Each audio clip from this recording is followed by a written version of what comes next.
faut que je me baisse un petit peu pour rester dans le cadre, et même rester dans le cadre de celui-là. J'ai pas trop fait exprès, mais ça fait rien. Ça me va bien finalement de chuchoter.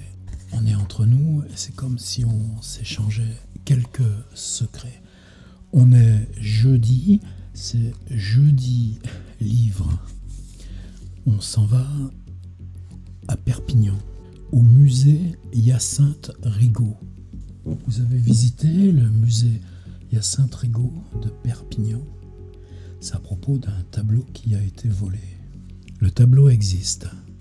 Suzanne et les vieillards, de Willem van Mieris. Je le regarde au musée Hyacinthe Rigaud de Perpignan. C'est mon regard intérieur. Le musée va fermer. Je fais un dernier tour dans les salles. Je retrouve cette peinture de Jean-François de Troyes, L'accord parfait. Il n'a pas été volé, mais il est perdu. Comme l'œuvre de Willem van Mieris, il a été emporté par l'occupant nazi pendant la Seconde Guerre mondiale. Restitué après-guerre, il arrive en 1955 dans les collections perpignanaises. Mais la peinture n'a jamais pu être restituée à son légitime propriétaire. On cherche encore, avec la mention sur le cartel « En attente de restitution à ses légitimes propriétaires ». C'est toute l'horreur du conflit mondial que l'on perçoit. Pour alléger cette tristesse, on a orné le tableau d'un cadre plus grand que lui et surtout, on l'a mis en belle compagnie. Velasquez, Saint-Aubin, Corot ou Fantin-Latour pour supporter les nuits moroses. Je n'ai pas le temps de retourner dans les salles de l'autre partie du musée, l'hôtel Lazerne, qui a gardé sa patine passée avec ses tomettes et ses fenêtres ajourées. Dans la cour d'entrée, je m'approche une dernière fois de la statue de Mayol et lui soumets mes conclusions. Après enquête, je suis désormais convaincu que le monde du cinéma est derrière ce vol. C'est cousu de fil blanc. Ce pourrait être Cary Grant, voulant rejouer la main au collet, 1955. Était-il à Perpignan l'été 1972? Mon hypothèse irait plutôt vers un cinéphile averti et téméraire. Il est monté au premier étage après avoir payé son billet ce vendredi 21 juillet 1972. Tandis que tout le monde se passionnait pour l'étape du Tour de France, Auxerre-Vesoul, alors qu'en même temps, une série d'attentats secouait Belfast. Ella Fitzgerald était en pleine répétition pour un concert niçois. Notre voleur fredonnait-il un air de jazz en parcourant nonchalamment les salles du premier étage du musée Hyacinthe Rigaud de Perpignan? Après une déambulation bonhomme, sans doute était-il revenu dans la première salle où se trouvait le Willem van Mieris. A-t-il décroché le cadre en sifflotant les accords de Bernard Herrmann? Cela semble évident. Il n'y a eu aucune effraction. Et Suzanne et les vieillards fut le seul objet volé ce 21 juillet 1972. Il s'agit même du premier tableau volé dans ce musée, peut-être le seul. Il n'y avait qu'un seul gardien présent ce jour-là au musée. Sa feuille de ronde indique des manquements au service. Le voleur savait-il ou a-t-il profité des circonstances tant sa détermination était grande? Il a donc décroché le tableau, un petit format. Le journal L'Indépendant du 23 juillet 1972 précise sa taille, 36 cm sur 32 cm. Il est sans doute reparti en dissimulant à peine son méfait. L'indolence est parfois la meilleure des invisibilités. La conservatrice était en vacances, les autres gardiens étaient ailleurs. Le musée ne disposait d'aucun système de sécurité. Le vol n'a été constaté que le lendemain, personne ne savait rien. Une plainte a été déposée et l'inspecteur Legrand a été chargé de l'enquête. Depuis, rien. Le tableau a disparu. Il est accroché sur un mur. Qu'y a-t-il derrière? Une histoire à écrire. Le crime est infini. Alors pourquoi je vous lis ça? Pour un fait divers, arrivé dans un musée de province? Pas seulement. Alors, Sébastien Rongier, tiers-livre, on le connaît bien. Sébastien, il a fait un bon boulot pour remue.net, ça nous a soudés pas mal. Mais il a commencé par écrire de la fiction, c'est plutôt le cinéma ensuite qui a marqué son travail. un livre en particulier qui pour moi est très important, s'appelle Cinématière, le rapport entre film et œuvre d'art, ou le film comme œuvre d'art, en particulier autour de Pierre Huyghe. Et récemment, c'est ça pour ça que cette histoire de Perpignan est un peu bizarre, un livre sur les dernières heures de Walter Benjamin à Port-Bou, une méditation directement sur sa tombe. Et puis là, tout d'un coup, les deux, Sébastien Rongier et Rongier-Sébastien, se croisent, se saluent, avec en couverture la figure d'Alfred Hitchcock. Alfred Hitchcock à Perpignan, bah ouais. Pourquoi ? Psychose en héritage. On va parler de Psychose. Alma a adoré, c'est le titre. Alma, c'était l'épouse d'Alfred Hitchcock. Et quand la première fois qu'il a lu le scénario de Psychose, il l'a rendu en disant « Alma a adoré ». Psychose, Psychose, Psychose. Alors on l'a tous en tête ce film. Mais rappelez-vous, le motel, Marion Crane, Janet Leigh, en train de prendre sa douche, et le type du motel qui revient dans son bureau, qui prend un tableau, qui pousse ce tableau, et derrière le tableau, un petit Judas par lequel il voit dans la chambre. Il fallait quand même être culotté, c'est-à-dire se dire, mais c'était quoi ce tableau ? A priori une image peut-être pas banale, mais un thème extrêmement conventionnel de la peinture classique, Suzanne et les vieillards, sauf que le rapport de Suzanne et les vieillards, on est quand même dans la logique du viol, donc c'est jamais simple comme ça chez Hitchcock. Et puis en insistant, mais c'est quelle version de Suzanne et les vieillards, des Suzanne et les vieillards ? Il y en a plein dans tous les musées du monde. Ouais, mais celui-ci, ben voilà, c'est un tableau qui avait été spolié par les nazis. En 1950, le Louvre le récupère. En 1955, le confie au musée de Perpignan. Comment cette image a atterri dans les mains d'Alfred Hitchcock ? On n'en sait rien. Mais donc, ce qui motive le retour de Sébastien Rongier dans ce musée très à l'écart, vaguement désert de Perpignan, consacré à Hyacinthe Rigaud, il n'y a qu'un fou de Hitchcock, et un fou du film Psychose, qui, sachant que la source du tableau, légèrement pivoté par Norman Bates, pour dévoiler ce petit Judas par lequel il voit dans la chambre Marion Crane, jouée par Janet Leigh, en train de prendre sa douche, et ce tableau du musée de Perpignan, venir le voir, avec l'intention ou pas de le prendre, mais ce truc est grand comme un cartable. On le décroche, on le met sous le bras, on s'en va. Alors Psychose, Psychose, Psychose, Psychose. Qu'est-ce que j'ai appris dans ce film ? Non. Oh le lapsus. Qu'est-ce que j'ai appris dans ce livre ? Ben, d'abord, pour moi, Psycho, c'est pas une histoire qui sort de nulle part. C'est écrit par Robert Bloch.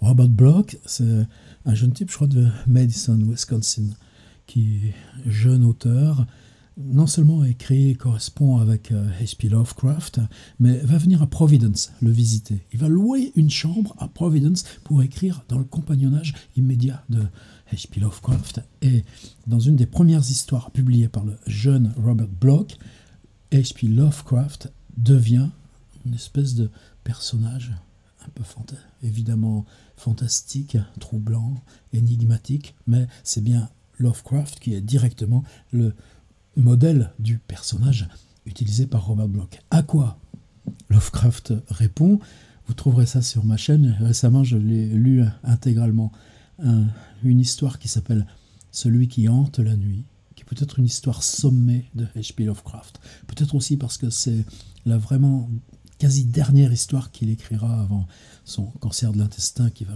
le ramasser à 46 ans de façon si rapide, et dans laquelle, en bonne réciprocité, le narrateur s'appelle Robert Blake, et ce Blake, c'est celui qu'on va détruire et faire mourir dès les premières lignes de l'histoire. Alors Bloch donc écrit cette histoire, bon, on la connaît tous, quoi. Cet employé de bureau boulot, son amoureux qui vit très loin, et puis l'occasion de s'échapper avec 40 000 dollars en cash.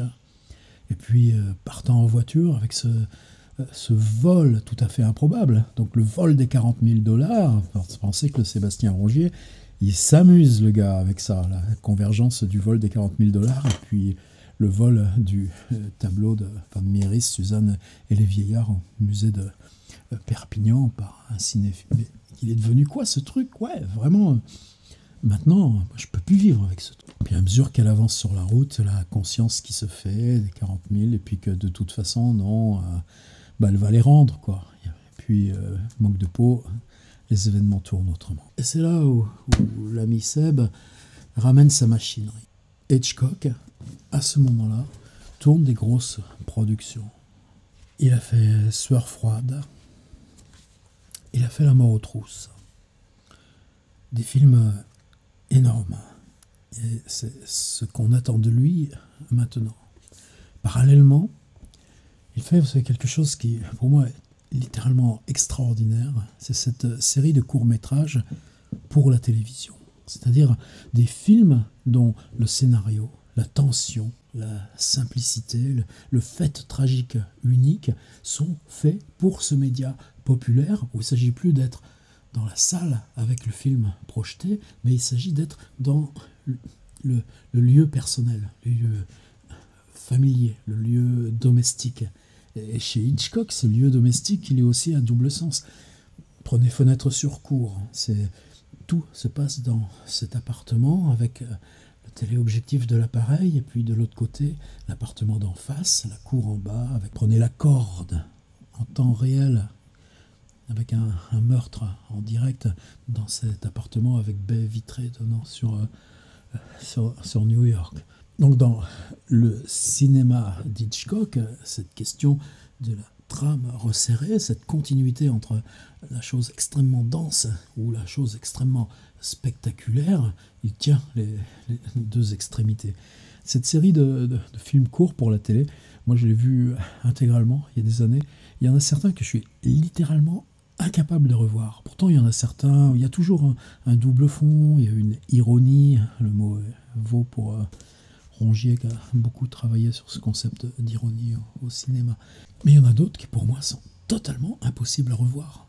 Ce type qui se prend un accident de voiture, à l'époque, vous savez, il n'y a pas les appuis-têtes, il a les cervicales cassées, donc on le traite comme un mort tout le temps de l'accident, alors que lui, cérébralement, il est parfaitement conscient, il pense, il explique, il y a toujours un truc totalement absurde dans ces histoires, et c'est du génie. Et l'autre est le génie associé à ces histoires de télévision, c'est bien sûr Hitchcock lui-même, qui vient et présente chaque histoire en les détournant, en les mettant en valeur du même coup. Alors quand il amène Psycho, le producteur des grosses machines n'en veut pas. Lui, par contre, ce qu'il va faire, c'est venir voir Universal, qui produit les histoires de télé. Et moi, ça, je n'ai jamais pensé à ça. Par exemple, à la télévision, pour aller plus vite, eh bien, on travaille avec 2 caméras. Dans le film grand spectacle, on ne sait pas faire encore ça. Eh bien, Psycho sera le premier film de cinéma de Hitchcock où on va utiliser ces techniques de télévision avec les... Comment il procède aussi par rapport à Robert Bloch. Qu'est-ce que c'est Robert Bloch? C'est des types qui de toute façon passent leur vie à écrire. Là, il y en a un double chose aussi, d'autres choses que j'ai appris de Seb Rongier. Vendre son scénario à Hitchcock, vous vous rendez compte? Eh bien, on va faire acheter ça en sous-main par un homme de paille. Parce que si c'est un cinéaste inconnu qui propose à Robert Bloch de prendre une option sur son texte, on va s'en tirer avec, je ne sais plus la somme, un petit truc de 10 000 dollars. Et puis même, Bloch va en toucher qu'une petite partie. Donc c'est ce genre de petite mesquinerie. Mais qu'est-ce que j'ai appris, c'est que dans la suite des films, parce que ce livre ne traite pas que de Psychose de Hitchcock, mais traite de comment le cinéma, c'est fondamental. Nous, en littérature, on écrit avec les livres de ceux qui nous ont précédés. Eh bien, le cinéma tourne et s'invente conçoit ses histoires à partir de l'histoire du cinéma. C'est-à-dire qu'il se relie constamment. Alors, c'est pas la question d'avoir fait des Psychose 2, Psychose 3, Psychose 4, etc. C'est de comment la logique même de la narration de Psychose, la maison isolée, le motel, la scène, va être constamment rejouée et retravaillée dans des films, par exemple, où Robert Bloch va réutiliser le décor même de Hitchcock pour refabriquer une histoire avec des jeux en miroir, avec jouant même du film de Hitchcock déjà tourné à cet endroit-là pour faire une nouvelle histoire d'horreur. Et ça, moi, c'est complètement passionnant quand on le lit. En même temps, n'étant pas cinéphile, c'est pas forcément les choses qui me concernent directement, ces reprises à l'infini. Par contre, à mesure qu'on lit toute cette partie qui concerne directement l'élaboration de Psycho, c'est-à-dire le travail sur le scénario, les reprises et les différenciations du manuscrit, les contraintes de tournage, la mise en scène publicitaire par Hitchcock lui-même du film, ça on va venir voir ça en détail. Sur quoi on travaille et qu'est-ce qui travaille à l'intérieur de vous, lecteurs, pour vous rendre passionnant ce bouquin comme un polar. En dehors de l'écriture de Rongier, vous avez vu que bon, c'est bon, ça les 6 bouquins derrière, il commence à savoir faire le petit gars. Puis le cinéma, il le sait aussi. Non seulement il a fait un boulot d'enseignant dans Option Cinéma dans les lycées où il tournait lui-même dans les films. Ça, c'est la petite histoire, mais c'est à ça qu'on voit qu'un gars est un frère. Et depuis 2 ans, maintenant, il a un vrai poste sur les questions cinéma et audiovisuel en BTS. Donc c'est un gars qui connaît son terrain et qui sait sur quoi il bosse. C'est un bosseur acharné. Alors c'est quoi qui vous passe dans la tête ? C'est votre propre rapport à Hitchcock.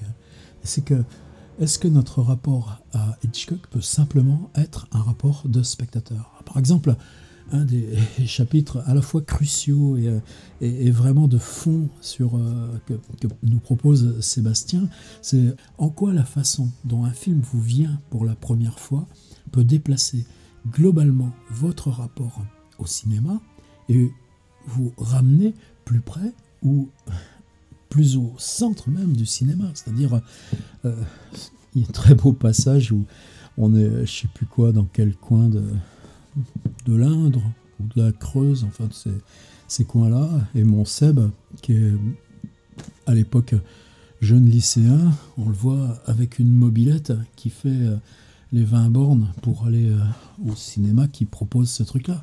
Mais sa découverte à lui de Psychose, comme pour tant et tant d'entre nous, elle se fait à la télévision.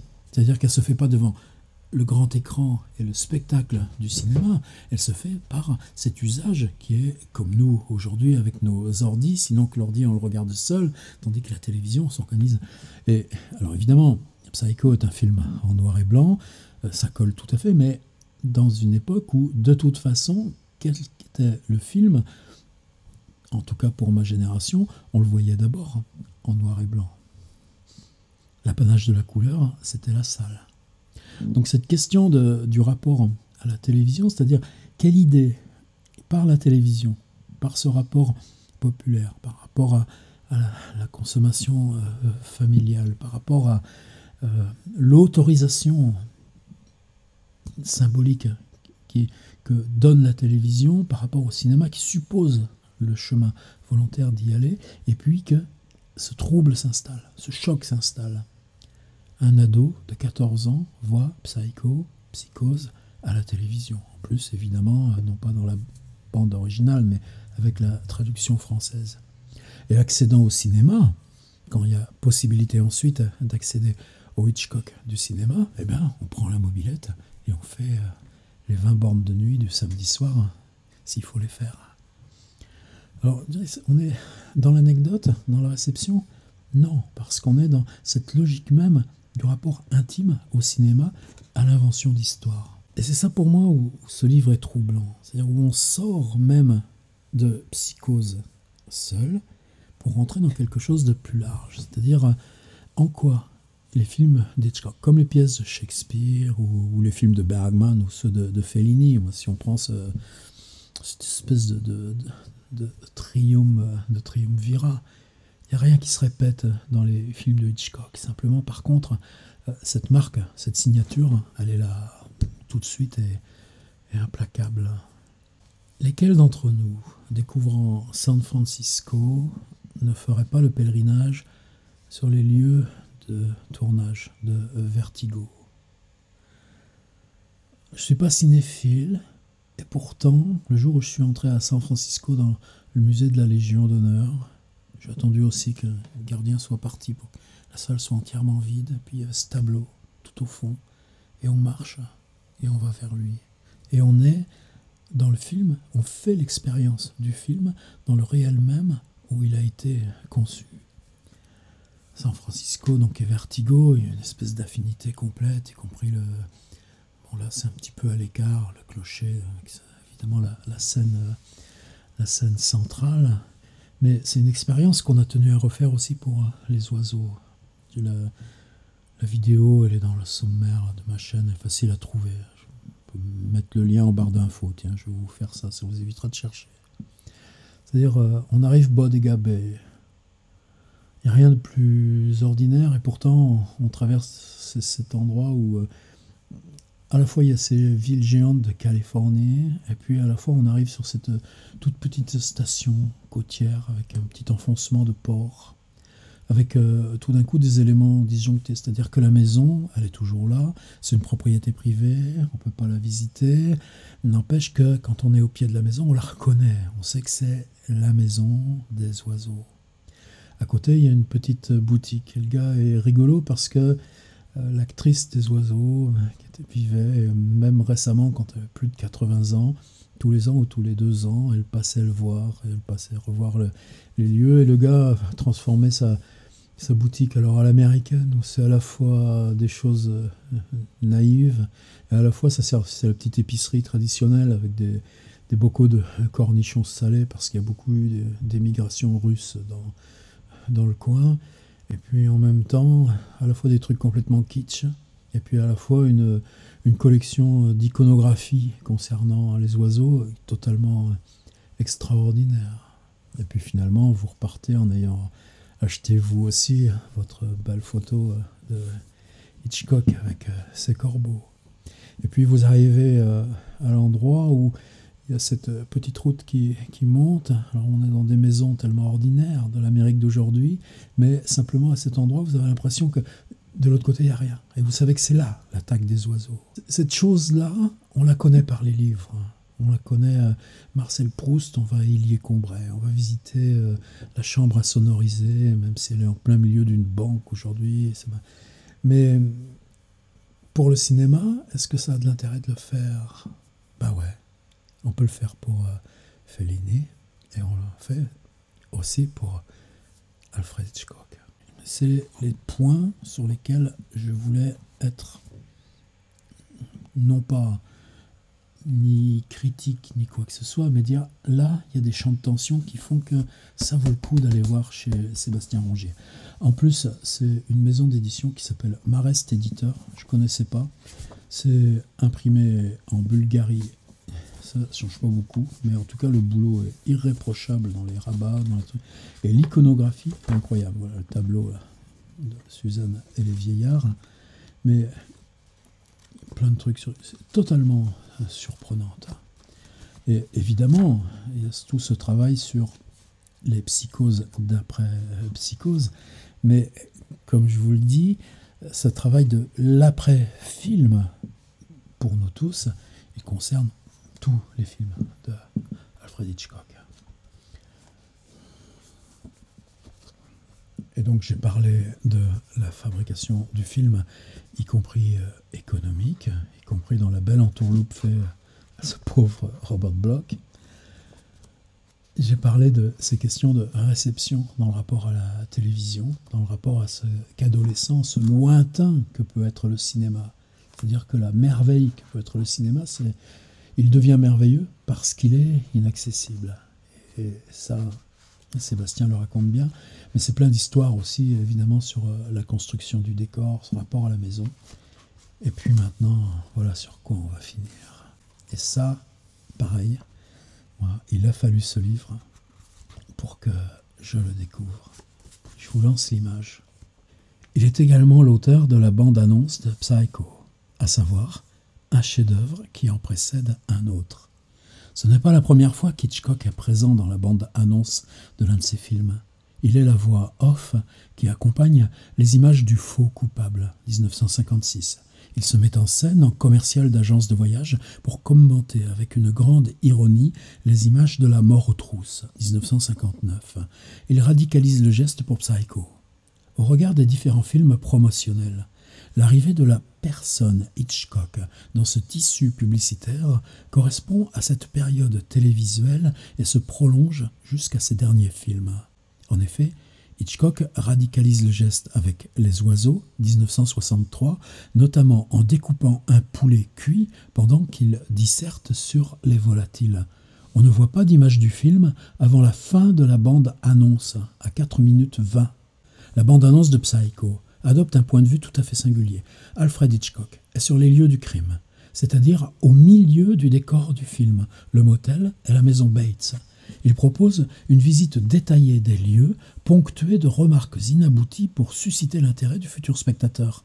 Avant de revenir sur quelques choses-trappes étourdissantes d'Hitchcock, cette bande-annonce a une double cohérence. Il y a d'abord l'imprégnation des structures commerciales par les techniques de présentation sous forme de sketchs développés avec James B. Allardyce. Ce court-métrage promotionnel de 6 minutes 30 est une réussite flamboyante qui bénéficie des années de collaboration avec la télévision.